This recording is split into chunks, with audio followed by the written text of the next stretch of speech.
Hey guys, welcome back to another video. Thank you for all the views and likes and comments on my last trading recap. Today we're going to be going over this week's trading recap, and we're going to be looking at not only day trades but also swings. And I might just make it only about swings because as you guys know, if you're from the 1% community, where you can actually follow my alerts and trade with me, you guys know that I've been swinging a lot, so I've incorporated swing trades into my alerts. I find them to be very helpful because you can have really big gainers if you have good entries, and we did have great entries. I believe I took 7 swings, maybe more, maybe like 8, and only one of them ended up losing money, and it was only like minus 7%, while the winners we had 12%, 50%, 266%, and multiple in the 40s on Bed Bath & Beyond. So that was really nice. Make sure you guys pay attention to this video because swing trades are very important, especially once you have a bigger account.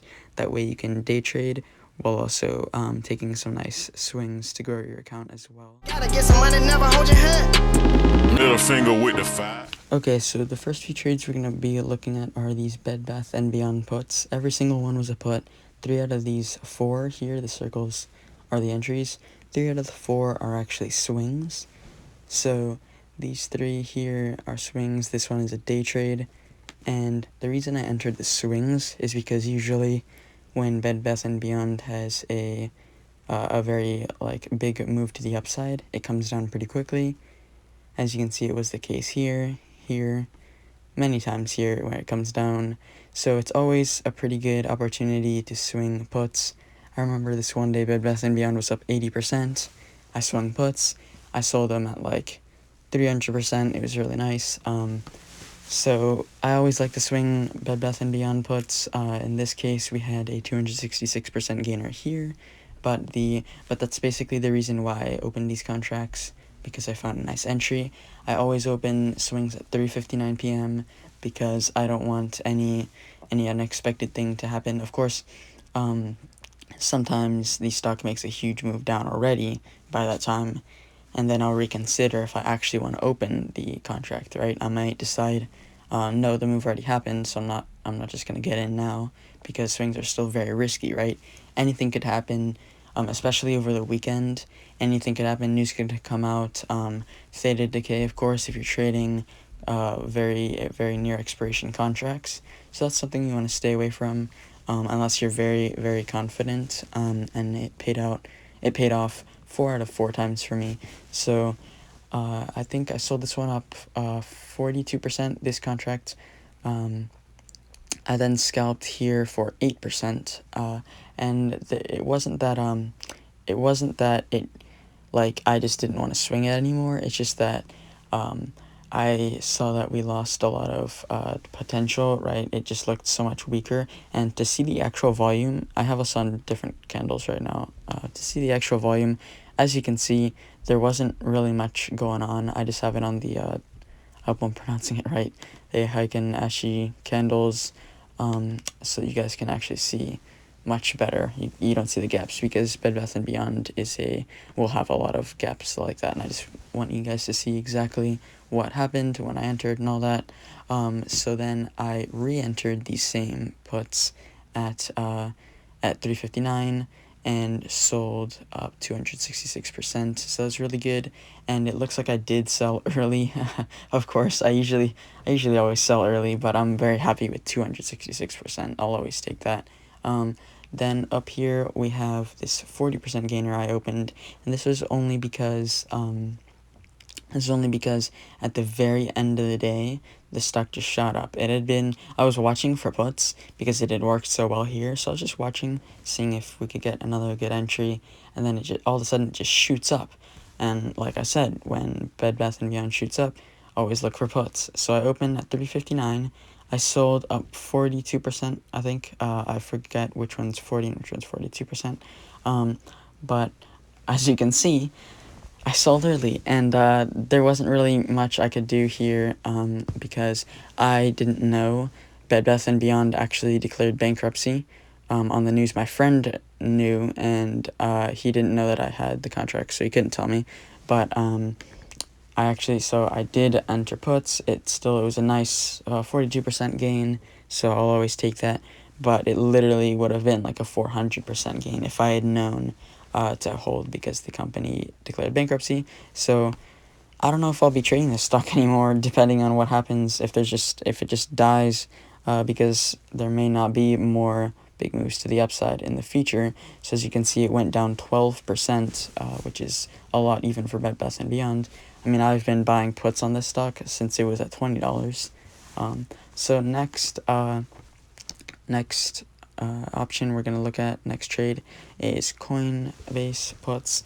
I traded these on the same day, I think, as, let me see, this was the 21st, so I traded on the same day as I traded these 266% puts. As you guys can see in the Discord, I always alert my swings, unless they're just very, very, very risky ones that I personally wouldn't want people risking it just because of their account size.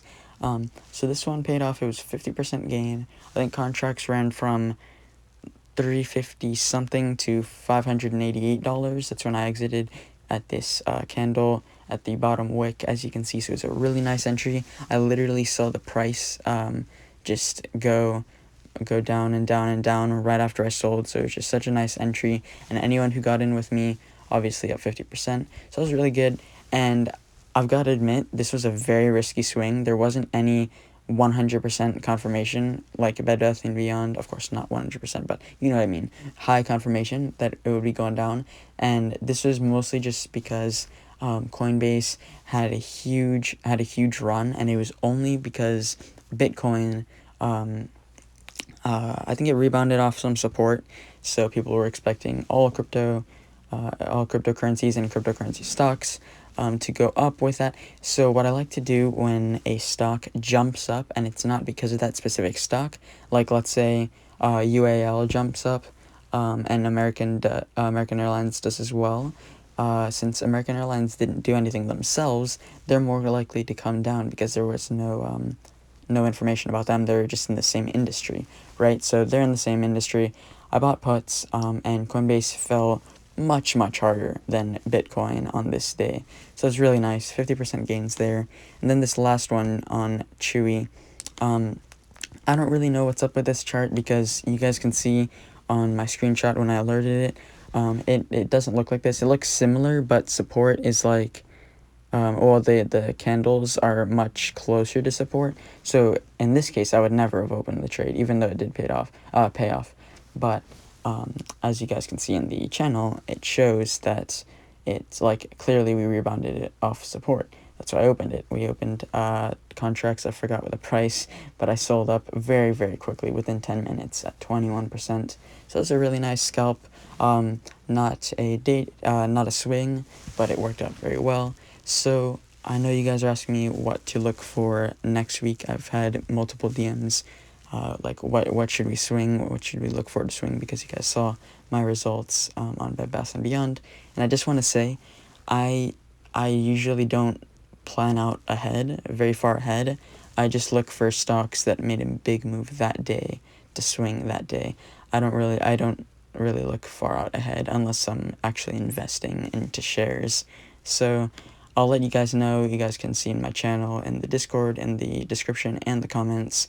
Best Discord out there for options trading, and I really enjoy working with them. There's live classes every single day, twice actually. Well, no, okay, so now it changed, but there are still live classes at 5 p.m. at 9:30 a.m. So make sure you guys get in there. You'll learn a lot about trading, and I know some of you guys are already from there. So thank you very much for tuning in. I hope you guys enjoyed this video, and I will be making more videos this weekend for you guys. So thank you very much, and have a great day.